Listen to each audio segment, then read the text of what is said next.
अस्सलाम वालेकुम दोस्तों। तो आज की हमारी जो कहानी है वो है अलायद की।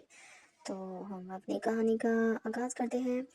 कानू से सिराज तक का सफ़र, उससे मोहब्बत होने में मुझे पल भर लगा था, जैसे किसी भी मर्द को लगता है। फिर आहिस्ता आहिस्ता मैंने उसे अपनी तरफ तवज्जो करना शुरू कर दिया। मैं उसकी यूनिवर्सिटी के बाहर फास्ट फूड का रेफ्रेशमेंट पॉइंट चलाता हूँ। वो कोई घोड़ी चिट्ठी या बहुत खूबसूरत तो नहीं, और ना ही फिल्मी हीरोइन जैसी है। बस मुझे ही मुल्तानी हुस्न में दिलचस्पी ने उसकी जुल्फों का असीर कर दिया था।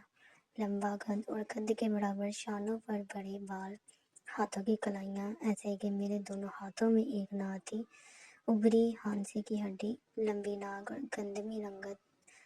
बस क्या ही हसीना थी। जैसे तैसे करके हमारी शादी हो गई। मेरा मकान, जहाँ भी अपने दो बड़े शादीशुदा भाइयों, एक बड़ी तलाकशुदा बहन, एक गैर शादीशुदा बहन, एक छोटे भाई के साथ रह रहा था। वो हमारे अब्बा जी की हमारे ऊपर मेहरबानी थी।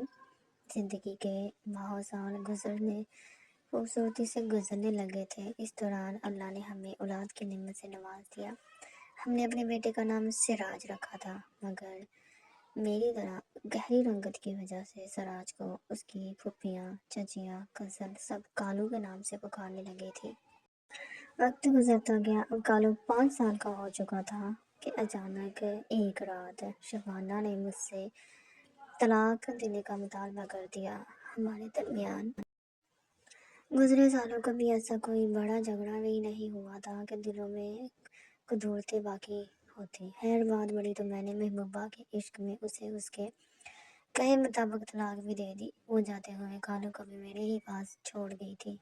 फिर एक दिन डाकिया उसकी यूनिवर्सिटी ही के बाहर मुझे अदालती नोटिस थमा गया, जिसमें कालू की कस्टडी फाइल की गई थी। मैंने पहले भी तो उसे कभी रश्वा न किया था जो अब करता, लिहाजा मुकर्रर तारीख पर मैं कालू को लेकर अदालत आ गया और खामोशी से उसे शबाना के हवाले कर दिया।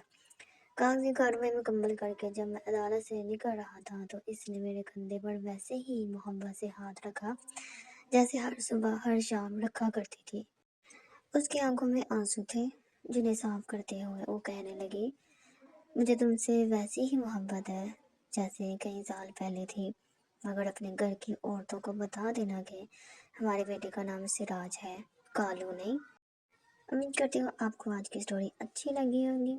तो मेरे चैनल को लाइक करें, सब्सक्राइब करें। शुक्रिया।